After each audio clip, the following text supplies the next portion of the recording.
Second vision Karnataka 2026 3 ದಿನಗಳ ಕಾಲ ಸಾರ್ವಜನಿಕ ಜಾಗೃತಿ ಅಭಿಯಾನಕ್ಕೆ ಮುನ್ನ June 23 June 25ರವರೆಗೆ KLE Nehru Nagar connection centre doctor BS ಜೀರ್ಗಿ ಆಡಿಟೋರಿಯಂದಲ್ಲಿ ಆಯೋಜಿಸಿದ ಕಾರ್ಯಕ್ರಮಕ್ಕೆ ಚಾಲನೆ ನೀಡಿದ ಮಾಜಿ ಮುಖ್ಯಮಂತ್ರಿ ಹಾಗೂ ಬೆಳಗಾವಿ ಸಂಸದ ಜಗದೀಶ್ ಶೆಟ್ಟರ್, ಕೇಂದ್ರದ ವಿವಿಧ ಇಲಾಖೆಗಳು, ಸಾರ್ವಜನಿಕ ಹಾಗೂ ರೈತ ಮತ್ತು ವಿದ್ಯಾರ್ಥಿಗಳ ಮತ್ತು ಯುವಕರಿಗೆ ಇದೊಂದು ಸುವರ್ಣ ಅವಕಾಶವಾಗಿದ್ದು, ಬೆಳಗಾವಿಯಲ್ಲಿ ಸೆಕೆಂಡ್ ಮಿಷನ್ ಕರ್ನಾಟಕ 2026ವನ್ನು ಇದರ ಸದುಪಯೋಗ ಪಡೆದುಕೊಳ್ಳಬೇಕೆಂದು ಇದೇ ಸಂದರ್ಭದಲ್ಲಿ ಜಗದೀಶ್ ಶೆಟ್ಟರ್ ಅವರು ಕರೆ ನೀಡಿದರು.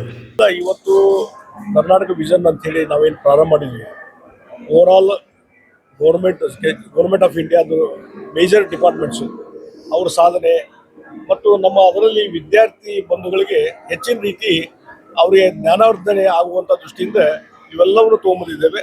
ಮತ್ತು ಇವನ್ ಸಿಟಿಜನ್ಸ್ ಆಲ್ಸೋ, ಸಾರ್ವಜನಿಕರು ಸಹಿತ ಇಲ್ಲಿ ಇದ್ರ ಮೇಲೆ ಎಕ್ಸಿಬಿಷನ್ ಭಾಗವಹಿಸಿದ್ದಾರೆ. ಭಾಳಷ್ಟು ವಿಷನ್ ಕರ್ನಾಟಕ ಅನ್ನುವಂಥ ಇನ್ನೊಂದು ವ್ಯವಸ್ಥೆ ಇದೆ, ಅದಕ್ಕೆ ಭಾಳ ಉತ್ತಮವಾದಂಥ ಪ್ರತಿಕ್ರಿಯೆ ಬರಲಿಕ್ಕೆ ಸಾಧ್ಯತೆ. ಮತ್ತು ಲಾಸ್ಟ್ ಟೈಮು ಅದೇ ರೀತಿ ಸಕ್ಸಸ್ ಆಗಿತ್ತು. ಈ ಸಲವೂ ಸಹಿತ ಹೆಚ್ಚಿನ ರೀತಿಯಾದ ವಿದ್ಯಾರ್ಥಿಗಳಿಂದ ಹೆಚ್ಚು ರೆಸ್ಪಾನ್ಸ್ ಬಂದದ. ಇದು ಒಳ್ಳೆ ರೀತಿಯಾದ ಬೆಳವಣಿಗೆ ಮತ್ತು ಇದರಿಂದ ಜ್ಞಾನ ವೃದ್ಧಿ ಆಗಲಿಕ್ಕೆ ಸಾಧ್ಯತೆ. ಅದಕ್ಕೆ ಆ ಕಾರ್ಯಕ್ರಮ ಮಾಡಿದ್ವಿ. ಸರ್, ಉದ್ಯೋಗ ಅವಕಾಶಗಳನ್ನು ಸೃಷ್ಟಿ ಮಾಡಿಸುವ ಸಲುವಾಗಿ ವಿಷನ್ ಕರ್ನಾಟಕವನ್ನು ಹಮ್ಮಿಕೊಳ್ಳಲಾಗಿದೆ ಅಂತ. ಇಲ್ಲ, ಉದ್ಯೋಗ ಸೃಷ್ಟಿ ಅಂತಲ್ಲ, ಓವರಾಲ್ ಗೌರ್ಮೆಂಟ್ ಏನು ಡೆವಲಪ್ಮೆಂಟ್ ಮತ್ತೊಂದು ಇದಾವಲ್ಲ ಅದನ್ನು ಸಮಾಜಕ್ಕೆ ಮುಟ್ಟಿಸುವಂಥ ಕೆಲಸ ಇದ್ರ ಮುಖಾಂತರ. ಸರ್ಕಾರಿ ಯೋಜನೆಗಳ ಕುರಿತು ಮಾಹಿತಿ ಯುವಕರಿಗೆ ಮತ್ತು ವಿದ್ಯಾರ್ಥಿಗಳಿಗೆ ಉಪಯುಕ್ತವಾಗಲಿದೆ. ಕಾರ್ಯಕ್ರಮದ ಆಯೋಜನೆಯನ್ನು ದಿಲ್ಲಿ ಮೂಲದ ಪ್ರಯಾಸ್ ಎಕ್ಸಿಬಿಷನ್ ಸಂಸ್ಥೆ ಆಯೋಜಿಸುತ್ತದೆ. ಪ್ರದರ್ಶನವು ಸಾರ್ವಜನಿಕರಿಗೆ ಸಂಪೂರ್ಣವಾಗಿ ಉಚಿತವಾಗಿದ್ದು ಜೂನ್ 23, 24, 25ರಂದು ನಡೆಯಲಿದೆ. ಸರ್ಕಾರ, ಸಚಿವಾಲಯಗಳು, ಸಾರ್ವಜನಿಕ ವಲಯದಲ್ಲಿ ಸಂಸ್ಥೆಗಳು, ರಾಜ್ಯ ಸರ್ಕಾರದ ಇಲಾಖೆಗಳ, ಶೋಧನಾ ಸಂಸ್ಥೆಗಳ, ಶೈಕ್ಷಣಿಕ ಸಂಸ್ಥೆಗಳು ಮತ್ತು ಹಣಕಾಸಿನ ಸಂಸ್ಥೆಗಳು ಪ್ರತಿನಿಧಿಗಳೊಂದಿಗೆ ನೇರ ವ್ಯವಹರಿಸಲು ನಾಗರಿಕರಿಗೆ ಒಂದು ಅನನ್ಯ ಅವಕಾಶವಾಗಿದೆ. ಹಣಕಾಸು, ಆರೋಗ್ಯ, ವಿಜ್ಞಾನ ಮತ್ತು ತಂತ್ರಜ್ಞಾನ, ಅವಕಾಶ ಕ್ಷೇತ್ರಗಳ, ಗ್ರಾಮೀಣ ಅಭಿವೃದ್ಧಿ, ಮೂಲಸೌಕರ್ಯ, ಪರಿಸರ, ಶಿಕ್ಷಣ ಮತ್ತು ಕೌಶಲ್ಯ ಅಭಿವೃದ್ಧಿ ಸೇರಿದಂತೆ ವಿವಿಧ ಕ್ಷೇತ್ರಗಳಲ್ಲಿ ತಂತ್ರಜ್ಞಾನ ವಿನ್ಯಾಸಗೊಳ್ಳುವ ಸಾರ್ವಜನಿಕರಿಗೆ ಜಾಗೃತಿಯನ್ನು ಹೆಚ್ಚಿಸುವುದು ಈ ಅಭಿಯಾನದ ಉದ್ದೇಶವಾಗಿದೆ. ಇದನ್ನು ಸದುಪಯೋಗ ಪಡೆದುಕೊಳ್ಳಬೇಕೆಂದು ಇದೇ ಸಂದರ್ಭದಲ್ಲಿ ಯುವಕರಿಗೆ ಕರೆ ನೀಡಿದರು. ಉಪಯುಕ್ತ ಪ್ರದರ್ಶನಗಳು ಮತ್ತು ಸಂವಾದಾತ್ಮಕ ಪ್ರದರ್ಶನಗಳು, ನೇರ ಸಂವಾದಗಳು ಮತ್ತು ತಜ್ಞರ ಮಾರ್ಗದರ್ಶನದ ಮೂಲಕ ವಿವಿಧ ಸರ್ಕಾರಿ ಉಪಕರಣಗಳ ಕುರಿತು ಅರ್ಥ ಮಾಡಿಕೊಳ್ಳಲು ವಿದ್ಯಾರ್ಥಿಗಳಿಗೆ ಹಾಗೂ ರೈತರಿಗೆ ಇದೊಂದು ಅವಕಾಶ ಎಂದು ತಮ್ಮ ಅಭಿಪ್ರಾಯ ಹಂಚಿಕೊಂಡರು. ಇದೇ ಸಂದರ್ಭದಲ್ಲಿ ಬೆಳಗಾವಿ ದಕ್ಷಿಣ ಮತಕ್ಷೇತ್ರದ ಶಾಸಕ ಅಭಯ್ ಪಾಟೀಲ್ ಅವರು 2 ವರ್ಷಗಳಿಂದ ನಡೆಯುತ್ತಿರುವ ಈ ಕಾರ್ಯಕ್ರಮ ಒಂದು ಉಪಯುಕ್ತವಾದ ಮತ್ತು ಸಾರ್ಥಕ ಕಾರ್ಯಕ್ರಮವಾಗಿದೆ. ಇದನ್ನು ಬೆಳಗಾವಿ ಜನತೆ ಸದುಪಯೋಗ ಪಡೆದುಕೊಳ್ಳಬೇಕು ಎಂದು ತಮ್ಮ ಅಭಿಪ್ರಾಯವನ್ನು ಹಂಚಿಕೊಂಡರು. ನ್ಯಾಷನಲ್ ಇನ್ಶೂರೆನ್ಸ್ ಕಂಪನಿ ಲಿಮಿಟೆಡ್ ಮತ್ತು ದೀನ್ ದಯಾಳ್ ಏರ್ಪೋರ್ಟ್ ಅಥಾರಿಟಿ ಇವರೊಂದಿಗೆ ಸಿಲ್ವರ್ ಸ್ಟ್ಯಾಂಡರ್ಡ್ ರೂಪದಲ್ಲಿ ಬೆಂಬಲದ ಯೂನಿಯನ್ ಬ್ಯಾಂಕ್ ಆಫ್ ಭಾರತೀಯ ರಾಷ್ಟ್ರೀಯ ಜೀವ ವಿಮಾ ನಿಗಮ ಮತ್ತು ನ್ಯಾಷನಲ್ ಇನ್ಶೂರೆನ್ಸ್ ಸೆಂಟರ್ಗಳ ಕುರಿತು ಕೂಡ ಈ ಸೆಮಿನಾರ್ದಲ್ಲಿ ಚರ್ಚಿಸಲಾಗುವುದು. ಇದೇ ಸಂದರ್ಭದಲ್ಲಿ ಬಿಜೆಪಿ ರಾಜ್ಯ ಉಪಾಧ್ಯಕ್ಷ ಹಾಗೂ ಮಾಜಿ ಶಾಸಕ ಅನಿಲ್ ಬೆನ್ಕೆ ಅವರು ಪ್ರತಿ ಮಳಿಗೆಗಳಿಗೆ ಭೇಟಿ ನೀಡಿ ಈ ಕಾರ್ಯಕ್ರಮವು ಅದ್ಭುತವಾದ ಕಾರ್ಯಕ್ರಮ, ಇದನ್ನು ಬೆಳಗಾವಿ ಜನತೆ ಉಪಯೋಗ ಪಡೆದುಕೊಳ್ಳುತ್ತಾರೆ ಎಂದು ವಿಶ್ವಾಸ ವ್ಯಕ್ತಪಡಿಸಿದರು. खासदार सन्माननीय जगदीश शेट्टर यांच्या नेतृत्वाखाली सेकंड कर्नाटक विजन म्हणजे मागच्या वर्षी हा कार्यक्रम झाला, हे दुसरं वर्ष आहे.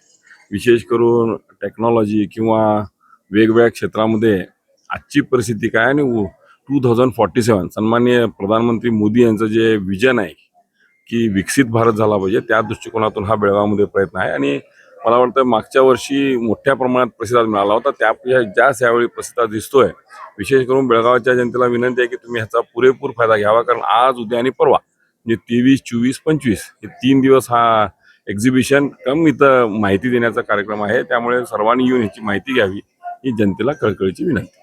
2ನೇ ದಿನವಾಗಿ ಅನೇಕ ಕಾರ್ಯಕ್ರಮಗಳ ಕುರಿತು ಈ ವಿಷಯದ ಆಧಾರಿತವಾಗಿ ಇಲಾಖೆಗಳು ತಮ್ಮ ವಸ್ತು ಪ್ರದರ್ಶನ ಮತ್ತು ಇತರ ಉಪಯುಕ್ತ ವಸ್ತುಗಳ ಕುರಿತು ವಿದ್ಯಾರ್ಥಿಗಳಿಗೆ ಮಾಹಿತಿ ನೀಡುತ್ತಿದ್ದರು.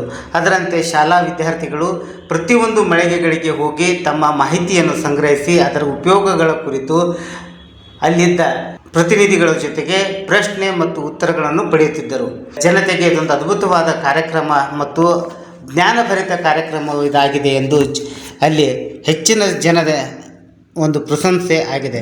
ಅದರಂತೆಯೇ ವಿದ್ಯಾರ್ಥಿಗಳು ಕೂಡ ಹೆಚ್ಚಿನ ಜ್ಞಾನ ಹಾಗೂ ಸಾಮಾನ್ಯ ಜ್ಞಾನವನ್ನು ಹೆಚ್ಚಿಸುವಲ್ಲಿ ಇದೊಂದು ಸಹಕಾರಿ ಕಾರ್ಯಕ್ರಮವಾಗಿದೆ ಎಂದು ವಿದ್ಯಾರ್ಥಿಗಳ ಒಂದು ಅಭಿಪ್ರಾಯವಾಗಿತ್ತು. ಇದರ ಜೊತೆಗೆ ಮಾಜಿ ಶಾಸಕ ಸಂಜಯ್ ಪಾಟೀಲ್ ಅವರು ಈ ಕಾರ್ಯಕ್ರಮವನ್ನು ಮನಸಾರೆ ಪ್ರಶಂಸಿಸಿದರು. 23, 24, 25 3 दिवस विजन 22-26 हा कार्यक्रम होतोय. हा कार्यक्रम गेली 2 वर्ष सतत आमच्या भागाचे खासदार जगदीश शेट्टर साहेब यांच्या नेतृत्वाखाली व्हायला लागलाय आणि या माध्यमातून आमच्या तरुण पिढीला, महिलांना, शेतकऱ्यांना, उद्योगपतींना सगळ्यांना एक वेगळं दालन उभा करण्याचा प्रयत्न आमच्या जगदीश शेट्टर साहेबांनी केलाय. पण हे तुम्ही लांब बसून करणार नाही. यासाठी तुम्हाला केली जिरगे हॉलमध्ये येऊन या कार्यक्रमाचा आनंद घ्यायला पाहिजे. या कार्यक्रमाच्या निमित्तानं काय काय याचे फायदे आपल्याला होणार आहेत याची माहिती घ्यायला पाहिजे. त्यासाठी मी सगळ्या बेळगावकरांना विनंती करेन, तुम्ही हे 3 दिवस चालणाऱ्या कार्यक्रमाचा आनंद घ्या. याच्यातून जे निष्पन्न होतंय, जे चांगलं होणार आहे बेळगावसाठी, कर्नाटकसाठी, त्याचा आनंद घ्या. तरुणांच्यासाठी, महिलांच्यासाठी, युवकांच्यासाठी, सगळ्यांच्यासाठी अतिशय चांगला हा कार्यक्रम आहे. नरेंद्र मोदीने विकसित भारताचं स्वप्न बघितलं. आमचे खासदार विकसित बेळगाव, विजन बेळगाव म्हणून हा कार्यक्रम ठेवला आहे. त्यांचं मी अभिनंदन करतो आणि बेळगावच्या जनतेला विनंती करतो, या कार्यक्रमामध्ये भागी व्हा, या कार्यक्रमाचा आनंद घ्या, या कार्यक्रमाचा उद्देश समजून घ्या.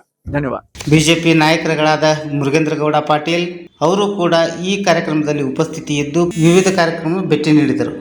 ಇದೇ ಸಂದರ್ಭದಲ್ಲಿ ಬೆಳಗಾವಿ ಸಂಸದರಾದ ಜಗದೀಶ್ ಶೆಟ್ಟರ್, ಬೆಳಗಾವಿ ಮಹಾಪೌರಾದ ಪ್ರೀತಿ ಕಾಮ್ಕರ್, ಉಪಮಹಾಪೌರಾದ ಹನುಮಂತ್ ಕೊಂಗಾಲಿ, ಬಿಜೆಪಿ ರಾಜ್ಯ ಉಪಾಧ್ಯಕ್ಷರಾದ ಅನಿಲ್ ಬೆನ್ಕೆ ಹಾಗೂ ಬೆಳಗಾವಿ ದಕ್ಷಿಣ ಮತಕ್ಷೇತ್ರದ ಶಾಸಕರಾದ ಅಭಯ್ ಪಾಟೀಲ್, ಮಾಜಿ ಶಾಸಕರಾದ ಸಂಜಯ್ ಪಾಟೀಲ್, ಬೆಳಗಾವಿ ಜಿಲ್ಲಾ ಗ್ರಾಮೀಣ ಅಧ್ಯಕ್ಷರಾದ ಸುಭಾಷ್ ಪಾಟೀಲ್, ಬಿಜೆಪಿ ಮುಖಂಡರಾದ ಮುರುಗೇಂದ್ರ ಗೌಡ ಪಾಟೀಲ್, ಪ್ರಯಾಸ್ ಎಜುಕೇಷನ್ ಸಂಸ್ಥೆ ಮುಖ್ಯಸ್ಥರಾದ ಮಿನೀಶ್ ಗುಪ್ತಾ, ಬಿಜೆಪಿ ಮಹಾನಗರ ಕಾರ್ಯದರ್ಶಿ ನಾಗರಾಜ್ ಪಾಟೀಲ್, ಬಿಜೆಪಿ ಮಹಾನಗರ ಅಧ್ಯಕ್ಷೆ ಗೀತಾ ಸುತಾರ್ ಮುಂತಾದ ಗಣ್ಯರು ಈ ಸಂದರ್ಭದಲ್ಲಿ ಉಪಸ್ಥಿತರಿದ್ದರು.